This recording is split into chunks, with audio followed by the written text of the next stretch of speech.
Samantala mga kabrigada, inanunsyo ngayon ni Pangulong Ferdinand Marcos Jr. ang dagdag alokasyon para sa mga programa ng DSWD na huhugutin mula sa flood control projects ng nasabing ahensya.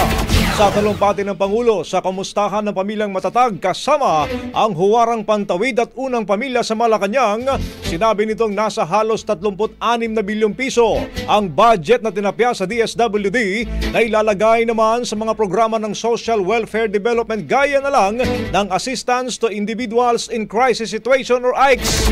Kasama din sa programa ng DSWD na paglalagakan ng 36 na bilyong pisong budget ay ang Sustainable Livelihood Program.